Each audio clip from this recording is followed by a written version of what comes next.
কোরআনে কারীমের 20 নম্বর সূরা সূরাতুত তাহা এর 4 নম্বর আয়াতে রব্বুল আলামিন বলছেন তানজিলাম মিম্মান খালাকাল আরদা ওয়াস সামাওয়াতিল উলা। তোমাদের মাথার উপরে উচ্চ আসমান সমূহ আর পায়ের তলার এই বিস্তৃত জমিন সৃষ্টি করেছেন যিনি, এই কোরআন তোমাদের জন্য নাজিল করেছেন তিনি। কোরআন কার কাছ থেকে আসলো? এই জবাব কোরআনে কারীমের অসংখ্য আয়াতের ভেতরে আছে। যেমন কোরআনে কারীমের 39 নম্বর সূরা সূরাতুজ জুমারের 2 নম্বর আয়াত আল্লাহ তাআলা বলছেন তানজিলুল কিতাবি মিনাল্লাহিল আজিজিল হাকীম। সূরা জুমারের প্রথম আয়াতে আল্লাহ বলছেন মহাপরাক্রমশালী প্রজ্ঞাময় আল্লাহর কাছ থেকে এই কিতাব নাজিল হয়েছে। আবার আল্লাহ তাআলা কোরআনে কারীমের 25 নম্বর সূরা সূরা ফুরকানের প্রথম আয়াতে বললেন তাবারাকাল্লাযী নাযালাল ফুরকানা আলা আবদিহি লিয়াকুনা লিল আলামিনা নাযীরা।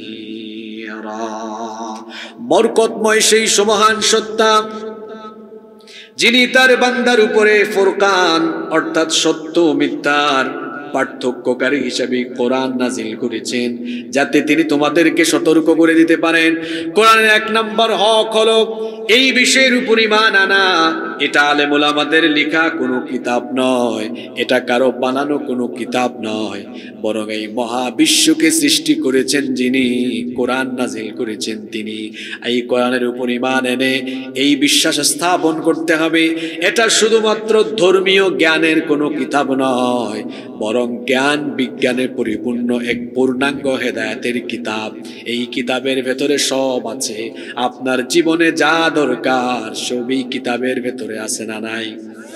আপনি আপনার ব্যক্তিগত জীবন, আপনার পারিবারিক জীবন, সমাজ জীবন, রাষ্ট্রীয় জীবন, আপনার অর্থনৈতিক বিষয়াদি কিভাবে আপনি পরিচালনা করবেন, সব এই কোরআনের ভেতরে যিনি সন্নিবেশিত করে দিয়েছেন তিনি কে?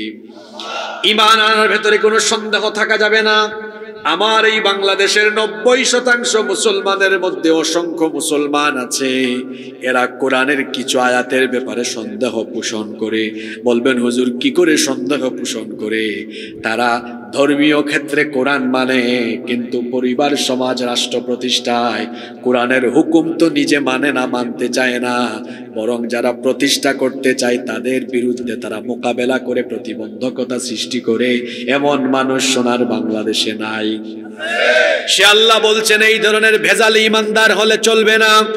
এই কিতাবের কিছু বিষয়ের উপর ঈমান আনবা।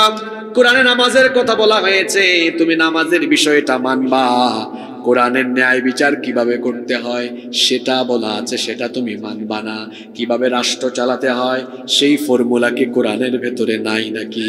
যদি নাই থাকে তো আমার নবী কি করে 10 বছর মদিনার রাষ্ট্র পরিচালনা করলেন? আপনি কোরআনকে মসজিদে মানেন, মাদ্রাসায় মানেন, কিন্তু রাষ্ট্র পরিচালনার ক্ষেত্রে কোরআন মানেন না। তার মানে এই ঈমান আলীর ঈমানের ভেতরে সন্দেহ আছে না নাই? এই ঈমান আলীর ঈমান কিন্তু 100 ভাগ খাঁটি না। আল্লাহ তাআলা এদের ব্যাপারে কোরআনে কারীমে কি বলছেন শুনেন, আফাতুমিনুনা বিবাদিল কিতাবি ওয়া তাকফুরুনা বিবাদ ফামা জাযাউ মান ইয়াফআলু যালিকা মিনকুম ইল্লা খিzyun ফিল হায়াতিদ দুনিয়া ওয়া ইউরাদ্দু ওয়া ইয়াউমাল কিয়ামাতি ইউরাদ্দুনা ইলা আশাদ্দিল আযাব। আল্লাহ তাআলা বলছেন তাহলে কি তোমরা এই কিতাবের কিছু অংশ মানো আর কিছু অংশ মানো না? এমনটা যারা করবে তাদের জন্য দুনিয়ায় রয়েছে লাঞ্ছনা, দুনিয়ায় রয়েছে অপমান, এদের জন্য দুনিয়াতে থাকবে পতন। যারা তাদের নিজেদের স্বার্থ অনুযায়ী যতটুকু দরকার ততটুকু মানে, আর যতটুকু দরকার নাই ততটুকু মানে না, আখিরাতে শাস্তি পাওয়ার আগে দুনিয়ায় এরা শাস্তি পাবে। আল্লাহ বলছেন এরা অপমানিত হবে, এরা লাঞ্ছিত হবে। আপনি পৃথিবীর ইতিহাস যাচাই করে দেখেন, যারাই আল্লাহর আইনের বিরুদ্ধে গিয়েছে দুনিয়া থেকে কেউ কিন্তু ইজ্জতের সাথে যেতে পারে নাই, বেইজ্জত হয়ে তাদের পতন হয়েছে।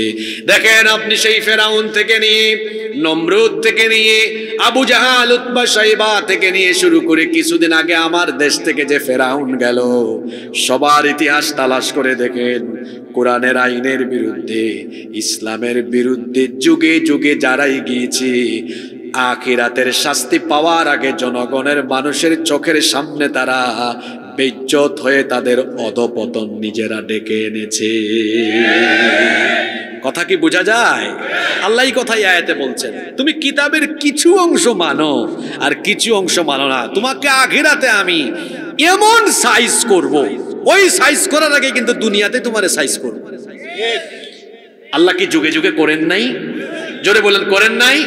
তাহলে আমরা কি দুনিয়াতে আখিরাতে লাঞ্ছনার জীবন চাই না সম্মানের জীবন চাই? তাহলে ইমানদার, পাক্কা ইমানদার হতে হবে, পাক্কা। কিরকম? এই কোরআন শুধু ধর্মীয় ক্ষেত্রে নয়, মানুষের জীবনের সকল সেক্টর পরিচালনায় আল্লাহর দেওয়া বিধান এই কোরআন মানতে হবে, এবং এটাই আমি মানব। এই ক্ষেত্রে ইমানের ভেতরে কোনো ভেজাল রাখা যাবে, এটা হচ্ছে আমাদের উপরে কোরআনের প্রথম হক। কষ্ট হচ্ছে নাকি আপনাদের? অমনোযোগী কেউ হবেন না, একটা একটা করে পয়েন্ট আমরা শেষ করব, ধারাবাহিকভাবে শোনাই। তাইলে 1 নম্বর, কোরআনের উপরে পূর্ণাঙ্গ ঈমান আনতে হবে। নাকি আগামীকালকেই গিয়ে আপেল মার্কা, ফুটবল মার্কার মিছিলে গিয়ে বলবেন, এ ভাই ধর্ম আর রাজনীতি একসাথে করো না তো? আছে না এরকম? এই কথা যে বলে এই ইমানারির ইমান ঠিক আছে, জোরে বলে না ইমানারির ইমান ঠিক আছে। আমার দেশের বেশিরভাগ মানুষের নামের সাথে কাজের কোনো নাম রেখেছে, খুব সুন্দর, ফজর আলী, ফজরের নামাজ পড়ে না, দুপুর 12টায় ঘুমের থেকে উঠে। নাম জোহর আলী, জোহরের নামাজের খবরও নাই। নাম রমজান আলী, রমজান মাসে দুপুর বেলা গাঞ্জা টানে। নাম হলো কুরবান আলী, সামর্থ্য আছে কুরবানি। নাম ইমান আলী, তার ইমানের কোনো খবরই। এই জাতের বহুত ইমান আলী আমাদের আশেপাশে আছে না নাই? আমরা আজকের মাহফিল থেকে সিদ্ধান্ত গ্রহণ করলাম, কোরআনের ব্যাপারে আমরা বিন্দুমাত্র সন্দেহ রাখি না। এই বাংলাদেশ স্বাধীনতার পর থেকে 2024 54 বছর ধরে এই বাংলাদেশকে মানুষের তৈরি করা আইন দিয়ে পরিচালনা করা হচ্ছে বিদায় সুখ শান্তির স্লোগান মানুষ দেয়, কিন্তু সুখ শান্তি পায় না। যতক্ষণ পর্যন্ত এই জনপদের প্রতি ইঞ্চি জমি কোরআনের বিধান দিয়ে পরিচালিত না হবে, সুখ শান্তির স্লোগান দিয়ে মুখে ফেনা তুলবে মানুষ, কিন্তু কশ্চিন কালেও সুখ সমৃদ্ধির ছোঁয়া মানুষ পাবে না। পূর্ণাঙ্গ ঈমান আনতে হবে। আমাদেরকে মুক্তি দিতে পারে কেবলমাত্র আল্লাহর কোরআন। আল্লাহ বুঝার তৌফিক দেন। এবার শোনেন তো, কয়টা হক কোরআনের আদায় করেছেন? 2 নম্বর হক হলো ঈমান এনে বসে থাকলে হবে না। কোরআনের 2 নম্বর হক হলো এই কোরআন বিশুদ্ধভাবে তেলাওয়াতের যোগ্যতা অর্জন করতে হবে। আমার দেশে আমরা খুব গর্ব করে বলি 90% মানুষ মুসলমান, কিন্তু এটাও মানতে হবে 85% উপরে এখনো বিশুদ্ধ করে কোরআন তিলাওয়াতি করতে জানে না। আপনাদের কথা কি বলবো, আমাদের বাংলাদেশে বহু বক্তা আছে, এদের তিলাওয়াত সহি না, আছে না? কোরআনের 2 নম্বর হকই আদায় করছে না। ঈমান আনার পরেই দায়িত্ব হলো এবার এটাকে সহি করে তিলাওয়াত জানতে হবে। কারণ কোরআন মানুষের লেখা কিতাব নয়। মানুষের লেখা কিতাব হলে যে কোনো কায়দায় পড়া যেত, অসুবিধা হতো না। একটু ভুল পড়লে মানুষ হাসবে। যেমন ব্রিটিশদের সামনে আপনি যখন ইংরেজি উচ্চারণ করবেন, ব্রিটিশরা বাংলাদেশি উচ্চারণ শুনে হাসবে। যেন আপনারা বলেন কি স্টুডেন্ট, পাওয়ার, ব্রিটিশটা এগুলো শুনে হাসে, কারণ তারা আরো সুন্দর করে উচ্চারণ করে পাওয়ার, তাই না? স্টুডেন্ট, তাদের উচ্চারণ অনেক সুন্দর। তো সর্বোচ্চ ভুল করলে সর্বোচ্চ কেউ হাসতে পারে, বড়জোর হাসাহাসি করবে, এর বাহিরে আর কিছু হবে না। কিন্তু কোরআনুল কারীম কেউ ভুল করে তিলাওয়াত করলে হাসাহাসির পর্যায়ে থাকে না। এটা গুনাহের পর্যায়ে চলে যায়, লানতের পর্যায়ে চলে যায়। আজ পর্যন্ত বাবা আপনি কোরআন শিখলেন না, আজ পর্যন্ত বাবা আপনি সহি করে কোরআন পড়া জানলেন না, আহা, অথচ কোরআনের প্রথম আয়াত নাজিল হয়েছে কোরআন পড়ার ব্যাপারে। কি করার ব্যাপারে? কোরআনের প্রথম হুকুমটা কি নামাজ রোজার না পড়ার? জোরে বলেন কিসের? প্রথম নামাজের কথা নয়, রোজার কথা নয়, প্রথম হুকুমটা কিসের?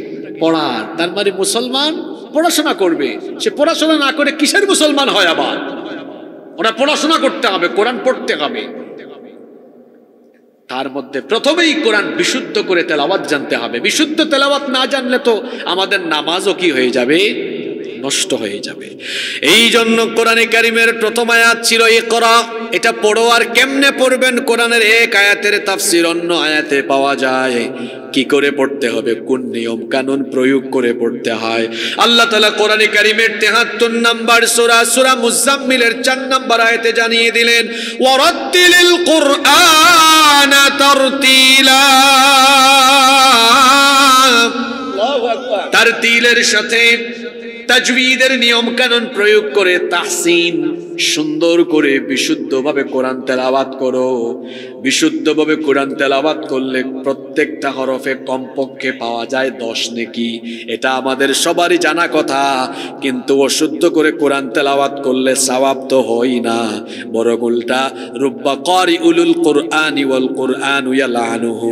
কোরআনের এমন বহু তেলাওয়াতকারী আছে, বহু পাঠক আছে, এরা যখন কোরআন তেলাওয়াত করে সওয়াব হয় না, বরং উল্টা কোরআন তাদেরকে লানত দেয়। কি দেয়? কিরকম পড়ে? আল্লাহ আমাকে মাফ করুন, এটা বোঝানোর জন্য বলছি। আলাম তারা কাইফা ফাআলা রাব্বুকা। ভাই গো, বাবা গো, আল্লাহ আমাকে ক্ষমা করুন কোরআন এভাবে পড়ার জন্য। আমি জাস্ট উদাহরণ দিচ্ছি। এইরকম ধাক্কায়া ধাক্কায়া ঠেলায়া ঠেলায়া কোরআন পড়ে এমন মুসলমান বাংলাদেশে নাই তো? আপনাকে এমন করে কোরআন পড়তে কে বলেছে? ৪,০০০, ৫,০০০, ১০,০০০ টাকা দিয়ে বাচ্চাকে আপনি প্রাইভেট পড়ান, ইংলিশ মিডিয়ামে পড়ান, এই সন্তান বিশুদ্ধ করে কোরআনের এক আয়াত পড়তে পারে না। কেমন পিতা আপনি? আপনার সন্তানকে আপনি এখনো কোরআন শিক্ষা দিতে পারেন নাই। বাপ হিসাবে আপনি ব্যর্থ পিতা। কোরআন পারে না, নিজেও পারে না, নিজের সন্তানও পারে না, তা কি নামাজ পড়ে? নামাজের মধ্যে বিশুদ্ধ তেলাওয়াত এটা ফরজ, নইলে লাহনে জালি হবে। এমন বড় ভুল যেটার কারণে নামাজ নষ্ট হয়ে যায়। কোরআনের প্রথম হক, কোরআনের ২ নম্বর হকই হলো ঈমান আনার পরে এটা বিশুদ্ধ করে তেলাওয়াত জানা। বেশিরভাগ মুসলমান কোরআন তেলাওয়াত জানে না। আমার কলিজার টুকরা যুবক ভাইদেরকে বলছি, আপনারা কেন কোরআন শিখলেন না ভাই এখনো? কেন কোরআন শিখলেন না এখনো? কোরআন না শিখে দুনিয়া থেকে বিদায় হওয়ার পরিণতি কি ভালো হবে? জোরে বলেন, ভালো হবে? আমার দিকে তাকান, কেউ মনোযোগী হবেন। কোরআন না শিখে কবরে যায়েন না রে ভাই, তাহলে কিন্তু পরকালে অবস্থা বড় মারাত্মক হয়ে যাবে। এই কোরআন নাজিল হয়েছে আমাদের প্রিয় নবী রাহমাতাল লিল আলামিন মুহাম্মাদুর রাসূলুল্লাহ সাল্লাল্লাহু আলাইহি ওয়াসাল্লামের উপরে। শাফাআতে কুবরা, শাফাআতে উযমা যেটাকে বলা হয়, সবচেয়ে বড় শাফাআত, যেই শাফায়াতের মাধ্যমে, যেই সুপারিশের মাধ্যমে রব্বুল আলামিন কিয়ামতের দিন বিচার কার্য আরম্ভ করবেন। আল্লাহর নবীর সুপারিশ ছাড়া কিয়ামতের দিন বিচার আরম্ভ হবে না। বিচার যখন আরম্ভ হয়ে যাবে, আল্লাহর নবী তার উম্মতদের জন্য সুপারিশ করার হুকুম আল্লাহর কাছ থেকে পেয়ে যাবেন। কিন্তু কিছু মানুষদের ব্যাপারে আল্লাহর নবী সুপারিশ করবেন না, বরং উল্টা আল্লাহর কাছে অভিযোগ করবেন। কথা কি শুনতেছেন নাকি? আল্লাহ তাআলা হাশরের ময়দানে আমার নবীকে সর্বপ্রথম সুপারিশের হুকুম দিয়ে দিবেন, নবী আপনি সুপারিশ করেন আর আপনার উম্মতদেরকে নিয়ে জান্নাতে যান। আল্লাহু আকবার। আমার নবী সুপারিশ আরম্ভ করবেন, শাফায়াত আরম্ভ করবেন, কিন্তু কিছু উম্মতকে দেখে সুপারিশ করবেন না, বরং এদের বিরুদ্ধে আল্লাহর কাছে মামলা দায়ের করে দিবেন, অভিযোগ দায়ের করে দিবেন। আল্লাহর নবী যদি কোনো উম্মতের বিরুদ্ধে আল্লাহর কাছে মামলা দায়ের করে দেন, ওই উম্মত কি আর জান্নাতে যাওয়ার কোনো সুযোগ থাকবে নাকি? এখন আমরা জানতে চাইলাম যে কোন সব উম্মতের ব্যাপারে আল্লাহর নবী মামলা দায়ের করবেন। আল্লাহর কোরআন জবাব দিচ্ছে। কোরআনে কারীমের 25 নম্বর সূরা সূরাতুল ফুরকানের 30 নম্বর আয়াত আল্লাহ তাআলা বলছেন, সেই দিন রাসূল তার উম্মতের কিছু মানুষদের বিরুদ্ধে দাঁড়িয়ে আমার কাছে অভিযোগ করে বলবেন, ওয়াকালার রাসূলু ইয়া রাব্বি ইন্না কওমি ইত্তাখাযু হাযাল কুরআনা মাহজুরা। কি ভয়ঙ্কর কথা। ওয়াকালার রাসূল, আর রাসূল বলবেন, ইয়া রাব্বি, হে রব, ইন্না কওমি ইত্তাখাযু হাযাল কুরআনা মাহজুরা, আমার কওমের, আমার উম্মতের এই লোকগুলো কোরআনকে পরিত্যাগ করেছিল, দুনিয়াতে কোরআন শিখে নাই, পড়ে নাই, তার জীবন থেকে কোরআনকে মাইনাস করে দিয়েছে। আমিও মুখ ফিরায় নিলাম। আল্লাহ নবী যদি আমার আপনার থেকে মুখ ফিরায় আনেন, কিয়ামতের ময়দানে আমাদের বাঁচার কোনো উপায় থাকবে? শুধু আল্লাহ নবী নন, স্বয়ং কোরআন যিনি নাজিল করেছেন সেই মহান আল্লাহ মুখ ফিরায়া নেবেন, রহমত থেকে, ক্ষমা থেকে বঞ্চিত করে দিবেন। যদি দুনিয়ায় আপনি কোরআন না শিখে, কোরআনের রঙে রঙিন না হয়ে বিদায় হন, অবস্থা কিন্তু খারাপ হয়ে যাবে। যারা কোরআন শিখবে না, পড়বে না, বুঝবে না, মানবে না, এদের জন্য রব্বুল আলামিন দুনিয়া আখিরাতে মোট শাস্তি রেখেছেন 3টা। জোরে বলেন কয়টা? কোরআনে কারীমের 20 নম্বর সূরা সূরাতুত তাহা এর 124 নম্বর আয়াত থেকে আল্লাহ তাআলা বলছেন, ওয়ামান আ'রাদা আন যিকরি ফাইন্না লাহু মাঈশাতান দানকা ওয়া নাহশুরুহু ইয়াওমাল কিয়ামাতি আমা। আল্লাহ তাআলা বলছেন, যারা আমার উপদেশ সম্বলিত কিতাব থেকে মুখ ফিরিয়ে নিবে, ফাইন্না লাহু মাঈশাতান দানকা, নিশ্চয়ই আমি তাদের দুনিয়ার জীবনকে সংকীর্ণ বানিয়ে দিব। মুফাসসিরিনে কেরাম এই মাঈশাতান দানকার ব্যাখ্যায় 2টো অর্থ দিয়েছেন।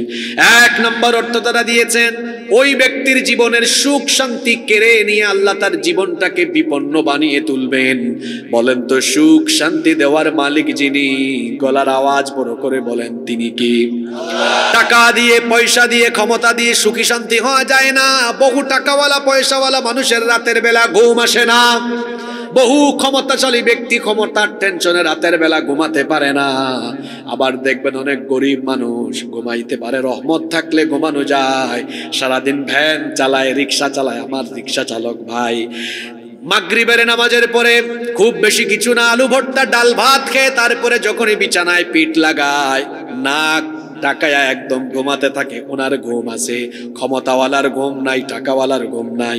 বোঝা গেল শুধু টাকার ক্ষমতা থাকলেই ঘুম, সুখ শান্তি পাওয়া যায় না, বরং সুখ শান্তির মালিক যিনি, তিনি কি?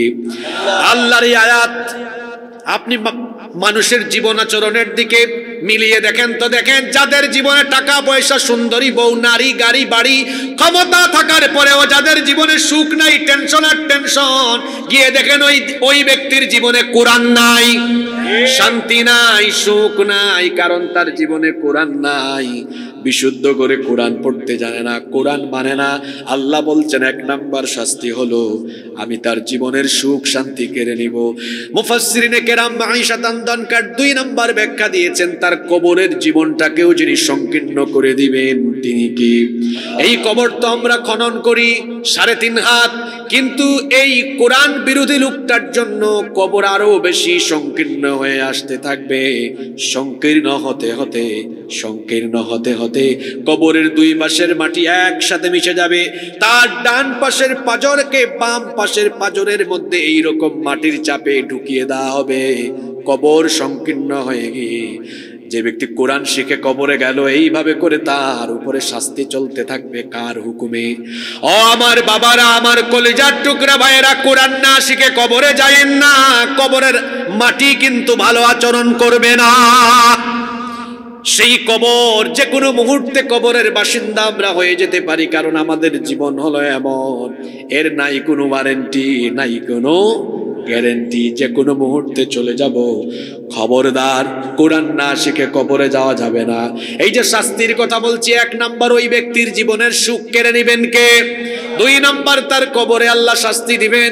3 নাম্বার শাস্তি হলো ইসরাফিলের সিংহার ফুৎকারের পরে যখন মানুষকে কবর থেকে উঠানো হবে, যারা কোরআন না শিখে কবরে যাবে এদেরকে কিয়ামতের দিন কবর থেকে কেমনে উঠানো হবে শুনেন।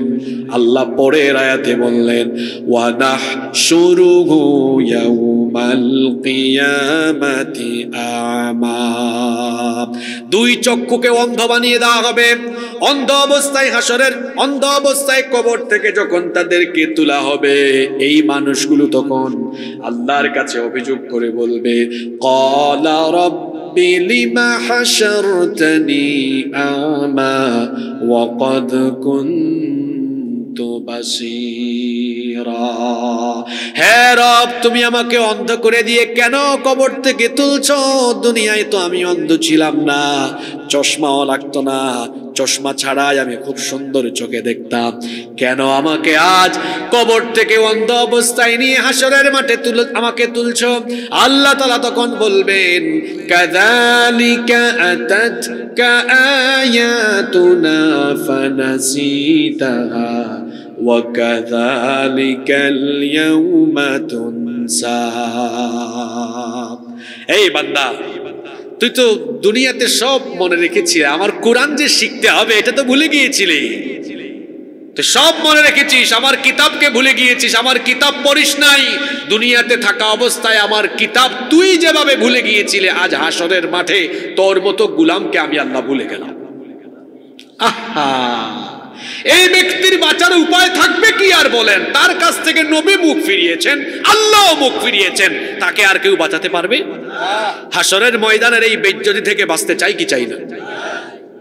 2 নাম্বার যে হকের কথা বললাম, আমার বাবা জানরা ভাই জানরা পায়ে ধরে বলে গেলাম, কোরআন শিখুন, কোরআন শিখুন।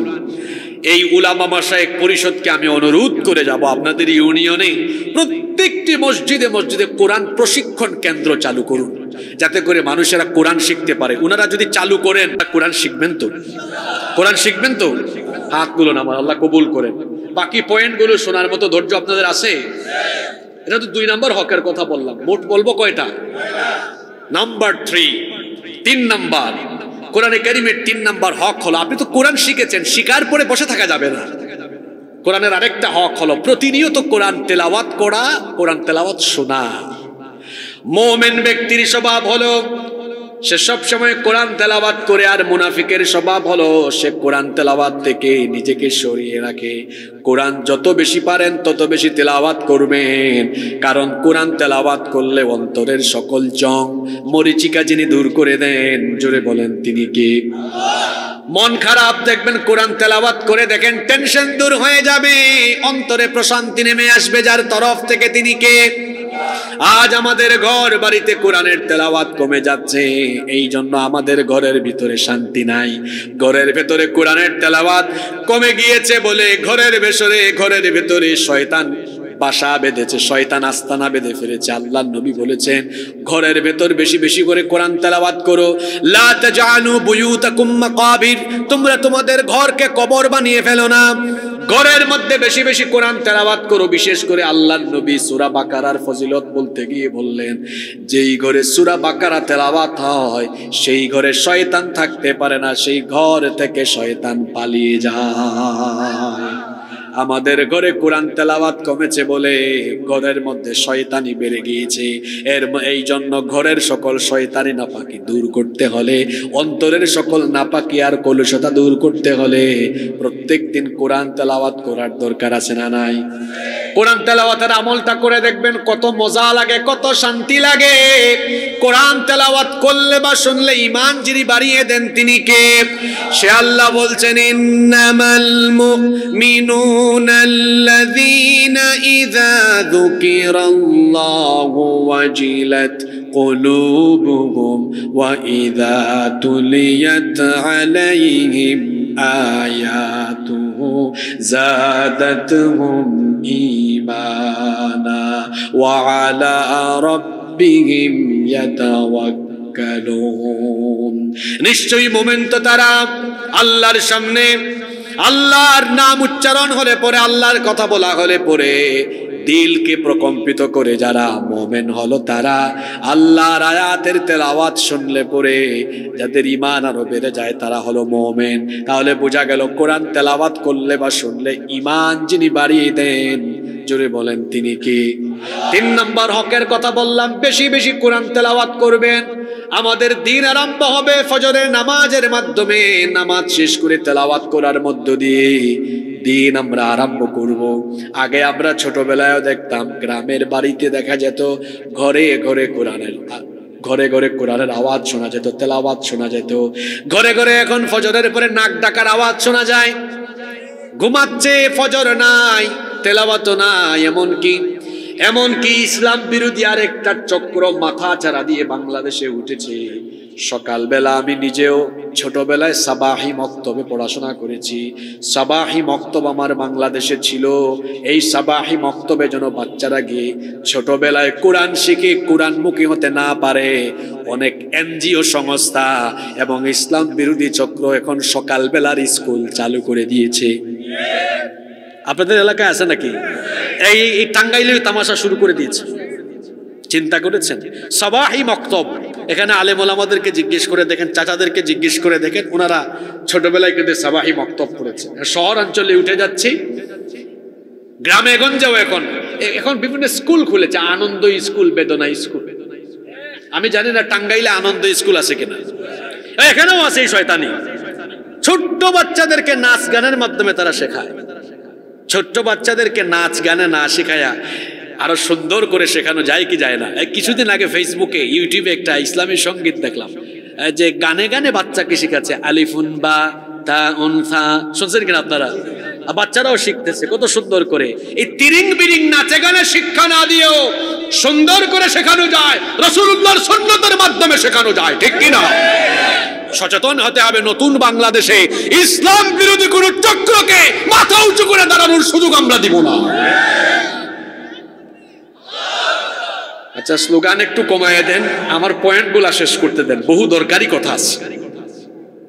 মাঠ গরম করা আমার কোন উদ্দেশ্য, মাঠ গরম করে কি হবে? আমাদের দরকার হেদায়াত, আমাদের দরকার কি? 4 নম্বর পয়েন্টগুলো মনে রাখবেন, আমি কিন্তু শেষে আবার সবক নিব। 4 নম্বর, কোরআন তো আপনি শিখলেন, তেলাওয়াত করছেন, আপনার দায়িত্ব আপনার অধীনস্থদেরকে কোরআন শিক্ষা দেওয়া। পরিবারের কর্তা হলে মনে রাখবেন আপনার পরিবারকে কোরআন শিক্ষা দেওয়া আপনার দায়িত্ব এবং কর্তব্য। আলা কুল্লুকুম রাঈন ওয়া কুল্লুকুম মাসউলুন আন রাইয়াতিহি। আল্লাহর নবী বলেছেন, সাবধান, তোমরা প্রত্যেকেই দায়িত্বশীল, প্রত্যেককেই তার দায়িত্বের ব্যাপারে কিয়ামতের ময়দানে যিনি জিজ্ঞাসা করবেন তিনি কি? আপনাকে জিজ্ঞেস করা হবে, আপনি যে বিয়ে শাদী কইরা ছেলে মেয়ে জন্ম দিয়া বাপ হয়ে গেছেন, বাপের কি দায়িত্ব পালন করেছেন বলেন? আল্লাহ প্রশ্ন করবেন, তোমার ছেলেকে তোমার মেয়েকে তুমি কি কোরআন শিখিয়েছো কিনা? আপনি জবাব দিতে পারবেন না যদি বাচ্চাগুলারে কোরআন শেখায় না যান। জবাব তো একদিকে দিতে পারবেন না, অন্যদিকে আপনার বাচ্চারা আপনাকে অপমান করবে। এই কথাটা আমি প্রায় জায়গায় বলি, যারা তাদের সন্তানদেরকে কোরআন শেখায় না, এই পিতা মাতা, এই বাপ মা দুনিয়াতে বেইজ্জত হয়, আখিরাতেও বেইজ্জত হয়। দুনিয়াতে কেমনে বেইজ্জত হয় শোনেন, তারা সন্তানকে কোরআন হাদিস শিক্ষা দেয় না। এই জন্য দেখা যায় এই সন্তান বেশিরভাগ ক্ষেত্রেই চরিত্রহীন হয়, লম্পট হয়, কিংবা দুনিয়াবি শিক্ষায় শিক্ষিত হওয়ার পরে এত শিক্ষিত হয় বাপও চিনে না, মাও চিনে না, বাপ মাকে গলা ধাক্কা দিয়ে বাড়ি থেকে বের করে দেয়, আসে না নাই? যে পিতা মাতা দুনিয়ায় তার বাচ্চাদেরকে কোরআন শেখাবে না, ওই পিতা মাতা আল্লাহর কসম দুনিয়ায় অপমানিত হবে। এমন হাজার হাজার ঘটনা আমরা আমাদের চোখের সামনে দেখেছি। কিছুদিন আগে বাংলাদেশ ব্যাংকের একজন কর্মকর্তা, তার সাথে কথা হলো, তিনি বললেন এক ছেলে আমেরিকায়, আরেক ছেলে ইংল্যান্ড, আরেক মেয়ে ইংল্যান্ডে থাকে। ছেলে আর মেয়েকে পড়াশোনা শিখিয়েছে, মানুষ করেছে, কিন্তু বাপ মা ঢাকায় পড়ে থাকে, একটা দিন ফোন করে খবরও নেয় না, আছে না নাই? এই যে দেখেন আমার ডানে বামে আলেম ওলামারা বসে আছেন, উনাদের পিতা মাতাকে গিয়ে জিজ্ঞেস করেন, আপনাদের ছেলে কি আপনাদের খবর নেয় নাকি? বলবে দেখবেন আমাদের ছেলে ফোন করে খবরও নেয়, যখন ছুটে নিয়ে বাড়িতে আসে তখন মুখে তুলে খাইয়েও দেয়। সুবহানাল্লাহ।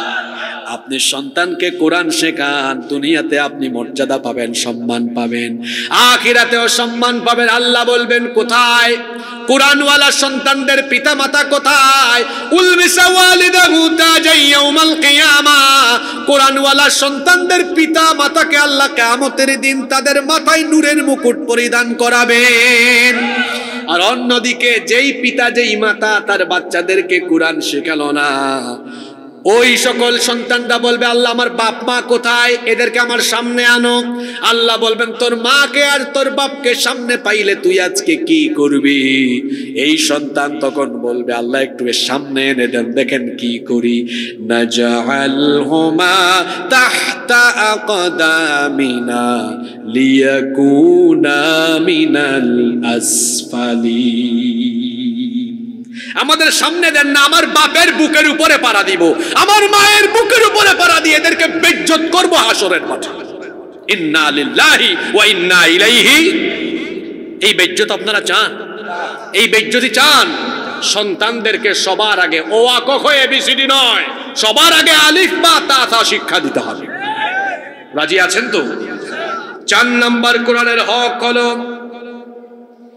কোরআন শিক্ষা দেওয়া। অধীনস্থদেরকে কোরআন শিখাবেন, স্বামী তার স্ত্রীর কোরআন শিক্ষার ব্যবস্থা করবেন, পিতা মাতা তার সন্তানের কোরআন শিক্ষার ব্যবস্থা করবেন। 5 নাম্বার হক হলো যতটুকু পারেন কোরআন আপনি মুখস্থ করবেন। সবাইকে 30 পারার হাফেজ হতে হবে বিষয় এটা এমন নয়। যাদের মেধা ভালো, স্মৃতিশক্তি ভালো তারা হাফেজ হবে, কোনো অসুবিধা নাই। কিন্তু যারা বেশি মনে রাখতে পারে না তারাও চেষ্টা করবে যতটুকু কোরআন মনে রাখা যায়। কিন্তু দুর্ভাগ্যের ব্যাপার হলো আমাদের দেশে কোরআন মুখস্থ করার জন্য আমরা শুধু হাফেজদেরকে দায়িত্ব দিয়েছি, আর বাদ বাকি সবাই আমরা রিটায়ার্ডে চলে গিয়েছি। উনাদের পুঁজি হলো, যদি জিজ্ঞেস করেন ভাই আপনার পুঁজি কি বলেন দেখি, কয়টা সূরা পারেন? আমাকে একবার একজন উত্তর দেয়, হুজুর আমি নামাজের সূরাগুলো পারি। আমি বললাম ভাই কোরআনে 114টা সূরা আছে, কিন্তু সূরাতুন নামাজ নামে তো কোরআনে কোনো সূরা আমি পাইলাম না। কয় হুজুর আপনি বুঝেন নাই? বললাম না বুঝে নাই, বুঝাই দেন। কয় ওই তো আমার পুঁজির ভেতরে আছে আল্লাহকুমুত তাকাসুর থেকে, অথবা আলাম তারা কাইফা ফাআলা রাব্বুকা বিআসহাবিল ফিল, এই সূরা থেকে কুল আউযু বিরাব্বিন। আমি হাত তুলাইলাম না, এখানেও এরকম কয়েকজন আছে। পুঁজি এর বাইরে কেন? কেন এই অবস্থা কেন আপনাদের? কেন কোরআন শিখেন না? কোরআন শিখা তো আল্লাহ তাআলা সহজ করে দিয়েছেন। যদি সহজ না হতো হাফেজি মাদ্রাসার 8 বছরের বাচ্চা 30 পারা 6000-এর উপরে আয়াত কোরআন মুখস্থ করে রেখেছে কেমনে? আল্লাহু আকবার। আল্লাহ সহজ করেছেন, ওয়ালাকাদ ইয়াসসারনাল কুরআনা লিযিকর। আল্লাহ বলেছেন আমি তোমাদের উপদেশের দৌড়, আমি তোমাদের জন্য এই কোরআনকে সহজ করে নাজিল করেছি। সুবহানাল্লাহ পড়েন। কোরআন মুখস্থ করবেন যে যতটুকু পারেন, হাসরে মর্যাদা বাড়বে, জান্নাতে মর্যাদা বাড়বে। আল্লাহ বলবেন ইকরা ওয়ারতাকি কামা কুনতা তুরাত্তিল ফিদ দুনিয়া। হে আল্লাহর বান্দা, হাসরের মাঠে তুমি আজকে কোরআন তিলাওয়াত করো যেভাবে তুমি দুনিয়ায় তিলাওয়াত করতে, কোরআন পড়ো। আর জান্নাতের সিঁড়ি বেয়ে জান্নাতের উপরের দিকে তুমি আরোহণ করতে থাকো। ফা ইন্না মানজিলাতাকা ইনদা আখিরি আয়াতিন তাকরাউহা। যেই জায়গায় গিয়ে তোমার কোরআন পড়া থামবে সেই জায়গা তোমার জান্নাতে ঠিকানা হবে। তাহলে যার কোরআন মুখস্থ থাকবে যত বেশি, তার মর্যাদাও হবে তত। কোরআন মুখস্থ করা খুব সহজ, একটা কৌশল শিখাই দিই। মনে করেন 30 পারার প্রথম সূরা, সূরা নাবা মুখস্থ করবেন। একদিনে এক আয়াত করেন না, সারাদিনে কি এক আয়াত মুখস্থ রাখতে পারেন না? আয়াত তো ছোট্ট। আম্মা ইয়াতাসাআলুন, সারাদিন মুখস্থ করেন এই এক আয়াত। আগামীকাল শিখেন আনিন নাবাইল আযীম, 2 দিনে কত হইল? পরের দিন শিখেন আল্লাযী হুম ফীহি মুখতালিফুন, 3 দিনে 3 আয়াত। 4 নাম্বার দিনে পড়েন কাল্লা সায়ালামুন। 5 নাম্বার দিনে আরো এক আয়াত শিখেন সুম্মা কাল্লা সায়ালামুন। কত হইল? এই তো আপনার 1 রাকাত নামাজের পুঁজি হয়ে গেছে। 5 নম্বর দিন থেকে কোরআন মনে রাখার একটা কৌশল হলো, হৃদয়ে গেঁথে যাবে। ওই দিনের প্রতি নামাজে এটা অ্যাপ্লাই করে প্রথম রাকাতে পড়ে ফেলেন, আম্মা ইয়াতাসাআলুনা আনিন নাবাইল আযীমিল্লাযী হুম ফীহি মুখতালিফুন কাল্লা সায়ালামুনা সুম্মা কাল্লা সায়ালামুন। আল্লাহু আকবার। প্রথম রাকাত পড়লেন। এভাবে করে আপনি প্রতিদিন এক এক করে শিখেন। এভাবেও যদি শিখতেন, দেখা যেত এখানে 2 পারার হাফেজ আছে, 3 পারার হাফেজ আছে, 5 পারার হাফেজ আছে, 10 পারার হাফেজ আছে। আমি 2019 সালে একবার জিদ্দা থেকে মক্কায় যাচ্ছি, তো এক ইয়ামেনি ড্রাইভার গাড়ি ড্রাইভ করছে আর তিলাওয়াত করছে। আমি তাকে জিজ্ঞেস করলাম, হাল আনতা হাফিজুল কোরআন, আপনি কি হাফেজে কোরআন? বলল না। তা আমি বললাম, আপনি একেবারে কোরআনের মাঝামাঝি থেকে পড়ছেন, হাফেজ না, এত সুন্দর পড়ছেন। সে তখন বলল, আমি আলহামদুলিল্লাহ কোরআনের অর্ধেকের বেশি তেলাওয়াত করতে করতে মুখস্থ করতে করতে অর্ধেকের বেশি মুখস্থ করে ফেলেছে। একজন ড্রাইভার, একজন, আপনি বুঝি পারবেন না? আপনি তো পারবেন, চেষ্টা করেন। এই যে রাতের বেলা ঘুমানোর আগে আমল আছে, সূরা মুলকের 30 আয়াত পড়ে যে ব্যক্তি ঘুমায় যায় রাতে, ওই রাতে তার মৃত্যু হলে আল্লাহ তাকে কবরের আযাব থেকে বাঁচিয়ে দিবেন। সুবহানাল্লাহ। এই সূরাটি হলো আল মানিআতু মিন আযাবিল কবর, কবরের আযাব থেকে নাজাত দানকারী সূরা। তো আয়াত আছে কত? 30 আয়াত। একদিনে এক আয়াত করে শিখলেও তো 1 মাসে শেষ। এটা যাদের মেমোরি আরো ভালো, মেমোরাইজিং ক্যাপাসিটি, 2 আয়াত করে শিখলে 15 দিন, 3 আয়াত করে শিখলে 10 দিন। সুবহানাল্লাহ। কোরআন মুখস্থ করবেন তো? এটা কয় নাম্বার হক? 5। 6 তুতা পাখির মতো শুধু কোরআন মুখস্থ করলে হবে না গো, কোরআন বুঝতে হবে। কি বলা হয়েছে এখানে বুঝার দরকার আছে না? না বুঝলে কি হবে জানেন? এক কিচ্ছা মনে পড়ছে আমার, বলবো। এক সুদখোর নামাজে গিয়েছে। আমার দেশে এমন বহু সুদখোর আছে, এমনকি মসজিদের কমিটিতেও এরা থাকে। টাটকা টাটকা সুদখোর, এরা কমিটিতেও থাকে না? সুদের গুনাহ এত মারাত্মক, আল্লাহ কোরআনে বলেছেন যারা সুদখোর এরা আল্লাহ আর রাসূলের বিরুদ্ধে যুদ্ধ ঘোষণা করেছে। হাদিসে এসেছে, নবীজি বলেছেন কিয়ামতের দিন আল্লাহ এদেরকে বলবেন, তোরা কোথায়? যুদ্ধ কর আমার সাথে দেখি। আল্লাহর নবী বলেছেন সুদের 70টার বেশি গুনাহ আছে, তার মধ্যে সর্বনিম্ন গুনাহ হলো নিজের মায়ের সাথে জিনা করা। আরেকটি হাদিসে নবীজি বলেছেন যে ব্যক্তি 1 দিরহাম সুদ খায় সে ব্যক্তি 36 বার জিনা করার সমান অপরাধ করে। নাউযুবিল্লাহি মিন যালিক। তো সুদখোর ফজরের নামাজটা ঠিক আছে, আবার একদম হুজুরের পিছনে আদায় করেছে। নামাজ থেকে বের হয়ে পেয়েছে সলিমউদ্দিনকে, ভাতিজা সুদে টাকা নিয়েছিল, আজকে দেওয়ার দিন।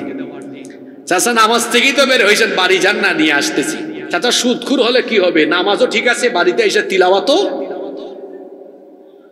এখন বাড়িতে আইসা ঘটনাক্রমে ওই দিন কোরআন খুলেই শুরু করেছি, ইয়া আইয়ুহাল্লাযীনা আমানু লা তাকুলুর রিবা আদআফাম মুদাআফা।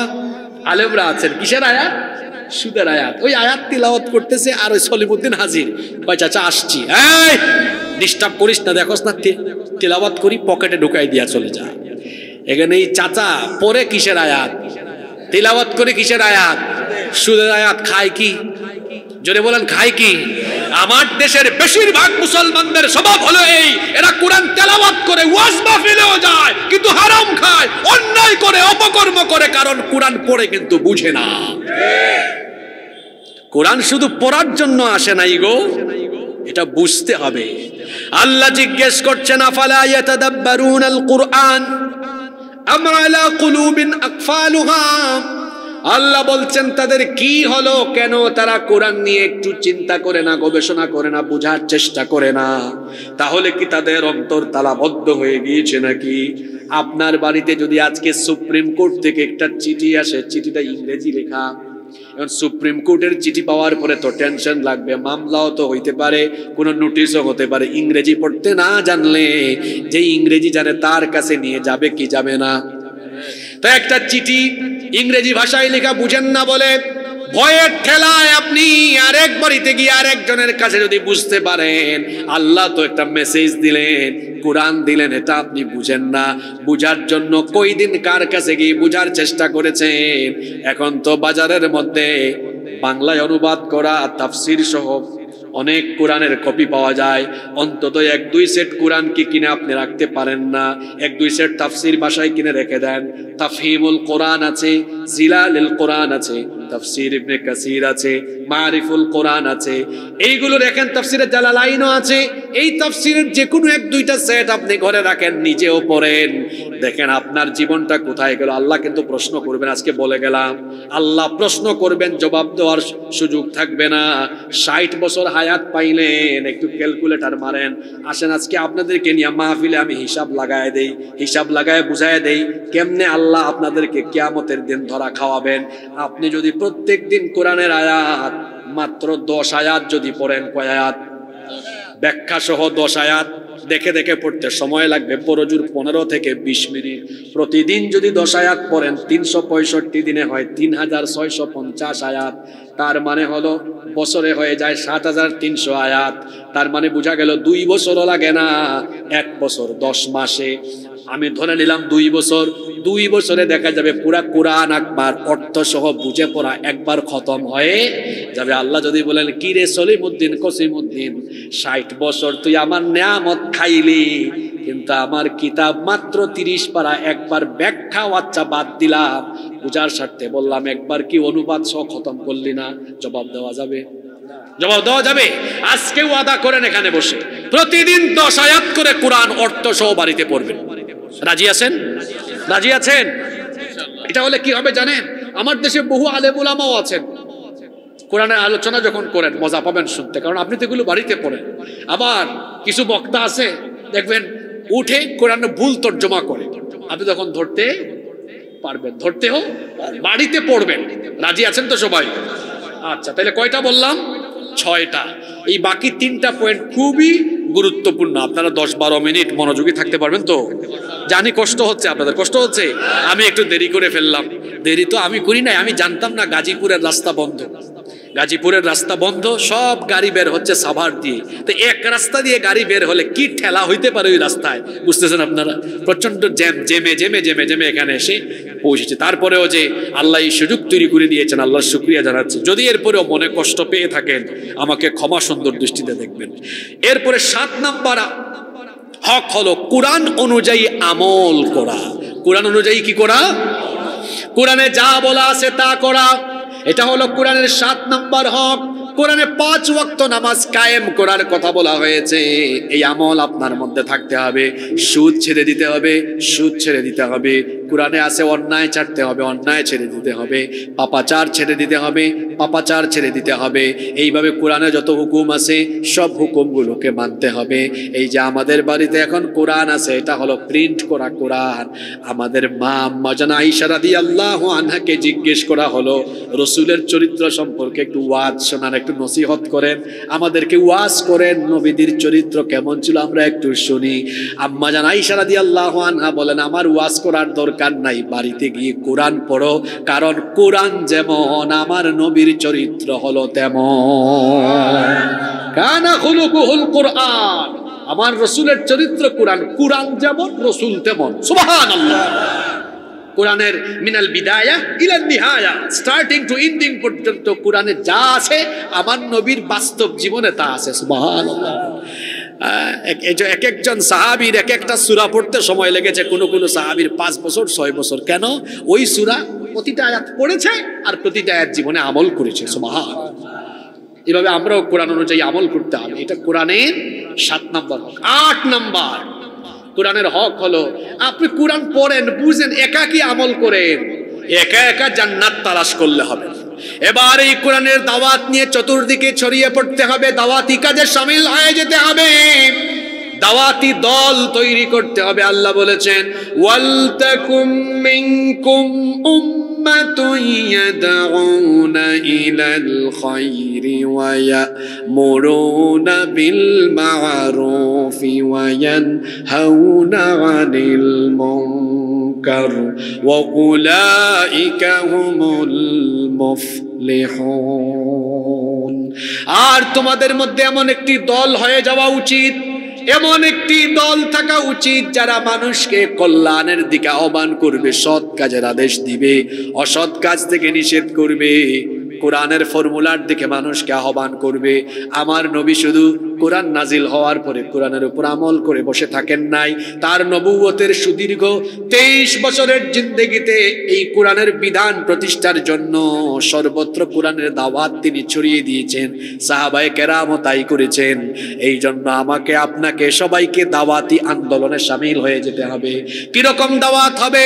শুধু নামাজ রোজার দাওয়াত নয়, নামাজ রোজার দাওয়াত দেওয়ার পাশাপাশি আমার রাসূল যেমন কোরআনের দাওয়াত দিয়ে কোরআনের এই হুকুম বিধানকে বাস্তবায়ন করেছেন, এই হুকুম এই বিধানকে বাস্তবায়নের দাওয়াত নিয়ে এলাকায় এলাকায় বাড়িতে বাড়িতে ঢুকে যেতে হবে। বলতে হবে মানুষের তৈরি করা আইন দিয়ে সুখ পাওয়া যাবে না, শান্তি পাওয়া যাবে না, বরং সুখ শান্তি দিতে পারে কার আইন? আরো জোরে বলেন, কার আইন? আল্লাহর আইন মানুষকে শান্তি দিতে পারে। এই জন্য দাওয়াতি আন্দোলনে দাওয়াতি কাজে শামিল হয়ে যেতে হবে। আলেম ওলামারা আপনাদেরকে ডাকেন, উলামা মাশায়েখ পরিষদ আপনাদেরকে ডাকছেন, ইসলামী আন্দোলনের কর্মীরা আপনাদেরকে ডাকছেন, আসেন ভাই আসেন, আমরা সবাই মিলে দাওয়াতকে চতুর্দিকে ছড়িয়ে দেই। এই দাওয়াত আপনার কানের ভেতরে না ঢুকিয়ে আপনি গেলেন আপেল মার্কায়, ফুটবল মার্কায়, আপেলের আদর্শে আর ফুটবলের আদর্শে। এখানে যদি কারো সাথে মার্কা মিলে যায় কেউ রাগ করেন না, এটা কথার কথা। অমুকের আদর্শ তমুকের আদর্শ বাস্তবায়নের জন্য কাজ করছেন না। একজন মুমিন কখনো মানুষের তৈরি করা মন করা কোনো আদর্শ বাস্তবায়নের জন্য কাজ করতে পারে না, বরং মুমিন কাজ করবে রাসূলের তরিকা বাস্তবায়নের জন্য, আল্লাহর আইন বাস্তবায়নের জন্য। কারণ আমার আপনার জান মাল শরীরের শক্তি সামর্থ্য দিয়েছেন কে? আরো জোরে বলেন কে? সেই জান এবং মালকে আল্লাহর দ্বীনের পথে বিলিয়ে দিতে হবে। আল্লাহর জমিনে আল্লাহর দ্বীন কায়েমের জন্য এই দাওয়াত নিয়ে বের হয়ে যেতে হবে। এই কাজ করেছেন পৃথিবীর সমস্ত পয়গাম্বাররা। একজন পয়গাম্বারের দাওয়াতের সাথে আর একজন পয়গাম্বারের দাওয়াতের কোনো ভিন্নতা ছিল না, সবার কালিমা একরকম ছিল, লা ইলাহা ইল্লাল্লাহ। এটা ছিল সবার কালেমা, এটা ছিল সবার কালেমা। এটা অর্থ কি? লা মা'বুদা বিহাক্কিন ইল্লাল্লাহ। প্রকৃত অর্থে আল্লাহ ছাড়া আর কোনো উপাস্য নাই, মাবুদ নাই, বিধানদাতা নাই, আইনদাতা নাই। এই দাওয়াত সবার কাছে ছড়িয়ে দিতে হবে। এই দাওয়াত ছড়িয়ে দেওয়ার পরে কোরআনের লাস্ট এন্ড ফাইনাল সর্বশেষ 9 নাম্বার হক হলো, এই হক আপনাকে পূরণ করতে হবে। সেই হকটা হলো এবার এই কোরআনের আদর্শ, কোরআনের হুকুম প্রত্যেকটা জায়গায় এর বাস্তবায়ন করতে হবে। আল্লাহ এই কিতাব দিয়ে নবীজিকে পয়গাম্বরের দায়িত্ব কেন দিয়েছেন সেটা আল্লাহ ক্লিয়ার করে বলে দিলেন। হুয়াল্লাযী আরসালা রাসূলাহু বিল হুদা ওয়া দীনিল হক লিইয়ুযহিরাহু আলাদ দীনি কুল্লিহি ওয়ালাউ কারিহাল মুশরিকুন। তিনি হচ্ছেন সেই মহান সত্তা যিনি তার রাসূলকে হেদায়াত আর দ্বীনে হক সহকারে পাঠিয়েছেন। কেন? পৃথিবীর সকল পথ আর মতের উপরে যেন ইসলামকে বিজয়ী আদর্শ হিসেবে প্রতিষ্ঠা করা যায়। আল্লাহর নবী কি সেই দায়িত্ব পালন করেন নাই?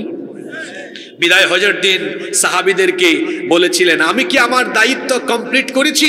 তখন সবাই বলেছিলেন, হ্যাঁ আপনি আপনার দায়িত্ব কমপ্লিট করেছেন। আদাইতাল আমানা, আপনি আপনার আমানতের দায়িত্ব পালন করেছেন। আল্লাহর রাসূল আকাশের দিকে আঙ্গুল উঁচু করে বলেছিলেন, আল্লাহুম্মা শাহাদ, আল্লাহুম্মা শাহাদ, আল্লাহুম্মা শাহাদ। হে আল্লাহ তুমি সাক্ষ্য থেকো, সাক্ষী থেকো, সাক্ষী থেকো। 3 বার বলেছেন, সাক্ষী থেকো আল্লাহ, তুমি আমাকে যে উদ্দেশ্য দিয়ে পাঠিয়েছো সাহাবীরা স্বীকার করেছে, দায়িত্ব পালন করেছি। সুবহানাল্লাহ। আপনাকে যদি জিজ্ঞেস করা হয় কি বলবেন? কারণ আপনি তো রাসূলুল্লাহর ইসলামকে বদলে দিয়েছেন, পাল্টে দিয়েছেন।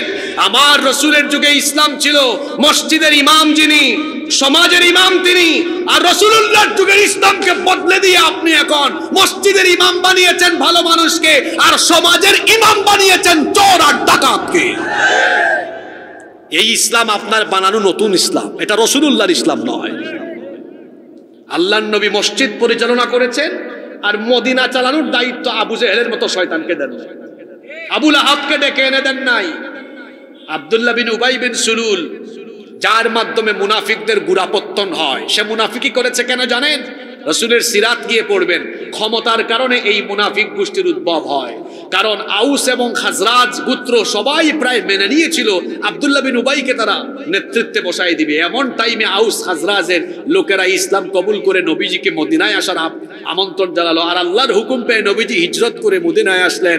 আউস খাজরাজের লোকেরা আবার আব্দুল্লাহ বিন উবাই বিন সুলুলকে মুকুট না দিয়ে তারা রাষ্ট্র ক্ষমতায় বসিয়ে দিল মুহাম্মাদুর রাসূলুল্লাহ সাল্লাল্লাহু আলাইহি ওয়াসাল্লামকে।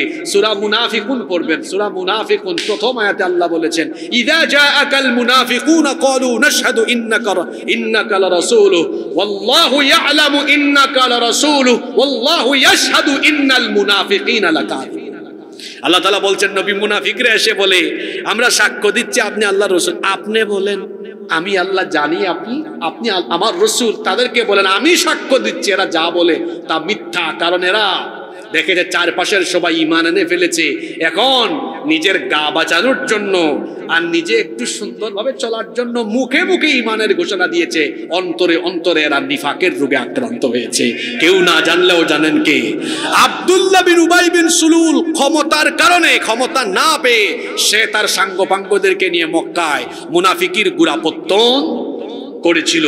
সম্মানিত ভাইয়েরা, সম্মানিত উপস্থিতি, প্রিয় টাঙ্গাইলবাসী, যেই কথা বলছিলাম, আল্লাহর নবী চালানোর দায়িত্ব আব্দুল্লাহ বিন উবাইকে দেন নাই, কোন চোর ডাকাত মুনাফিককে দেন নাই, বরং আল্লাহর নবী বলেছেন জমিন যার এই জমিনে আইনও চলবে তার। বাড়িতে কোরআন পড়বেন, কোরআন বুঝবেন, কোরআনকে চুমু খাবেন, বছরে কোরআনের মাহফিলও করাবেন, আর এইদিকে রাষ্ট্র পরিচালনার দায়িত্ব অন্যদেরকে দিয়ে রাখবেন। দেখেন জুলাই একটি বিপ্লব হলো। এতক্ষণ তো বহু কথা বললাম, শেষ দিকে এবার কিছু মেসেজ দিয়ে যাই। কষ্ট হচ্ছে না তো আপনাদের? হাজার হাজার মানুষের রক্ত আর জীবনের উপর দিয়ে একটি বিপ্লব সংগঠিত হবে। বিপ্লবের ফলাফল হিসাবে হচ্ছেটা কি? এখন আমার দেশের আলেম উলামা আর ইসলামপন্থীদের অনৈক্যের কারণে সামনে আরেকটি ভয়াবহ অন্ধকার আসতেছে। তারা এটা কল্পনাও করছে না। 5 আগস্ট থেকে 8, 9, 10 আগস্ট পর্যন্ত এই কয়েকদিনে উচিত ছিল ইসলামপন্থীরা এবং ফ্যাসিবাদ বিরোধী সবাই ঐক্যবদ্ধ হয়ে, যারা গত 15 বছর মজলুম ছিল তারাই এই দায়িত্ব গ্রহণ করা। তারা নিজেরা বসে থেকে অন্যদেরকে এই সুযোগ দিয়েছে, আর এখন তারাই এই সুযোগকে কাজে লাগিয়ে আগামীর দিনে এমন কাজ করবে যা আপনি কল্পনাও করতে পারবেন না। ছোট মুখে বড় কথা বলে গেলাম, ছোট মুখে বড় কথা বলে গেলাম, এটা ঘটবে। আপনি কল্পনাও করতে পারছেন না। এই 72-73 ঘন্টার ভুলের খেসারত 72 বছরও আপনারা দিতে পারবেন না। বাংলাদেশকে কি নাট্যমঞ্চ পেয়েছেন যে নাটকের প্রযোজক আর পরিচালককে দেশ পরিচালনার দায়িত্ব দিতে হবে? কথা কি বুঝতেছেন কোন দিকে বলেছি? এই দেশে কি যোগ্য মানুষের অভাব আছে? আর আমরা হুজুররা শুধু মাহফিলের ময়দানে হুঙ্কার, আর আমরা ঢাকায় সোহরাওয়ার্দী উদ্যানে, তারপরে বিভিন্ন চত্বরে বিভিন্ন জায়গায় সমাবেশ করে লক্ষ লক্ষ মানুষের সমাগম ঘটাই। আমাদেরকে এত মানুষ ভালোবাসে, কিন্তু এরপরও আমরা এই দেশের দায়িত্ব পাই না কেন? কারণ আমাদেরকে যারা ভালোবাসে এরাও আবেগী, আমরাও আবেগী। পরিচালনার কোনো যোগ্যতা আমাদের ভেতরে নাই। রাষ্ট্র পরিচালনার জন্য শুধু জনসমর্থন থাকলেই হয় না, নিজেদেরকে কোয়ালিফাইড করে যোগ্য করে রাষ্ট্র পরিচালনার জন্য বিভিন্ন অর্থনৈতিক প্রতিষ্ঠান এবং বিভিন্ন সেবামূলক প্রতিষ্ঠান আর বিভিন্ন গুরুত্বপূর্ণ প্রতিষ্ঠান স্থাপন করে সেগুলোকে আয়ত্তের ভেতরে রাখতে হয়। মিডিয়া দরকার। কয়টা মিডিয়া আছে? ইসলামপন্থীদের কয়টা মিডিয়া আছে? মিডিয়া এখন তথ্য সন্ত্রাস চলছে। গত 15 বছর দেখেছেন ইসলামপন্থীদেরকে নাটক মঞ্চস্থ করে করে জঙ্গি বানানো, অথচ জঙ্গিবাদের সাথে ইসলামের কোনো সম্পর্ক, বরং ইসলাম জঙ্গিবাদ আর সন্ত্রাসবাদকে নির্মূল করার জন্য ইসলাম এসেছে। তারা আমাদেরকে বলে কি? জঙ্গিবাদী। তারা আমাদেরকে বলে সন্ত্রাসী। এখনো সময় আছে, এখনো সময় আছে, এখনো সময় আছে।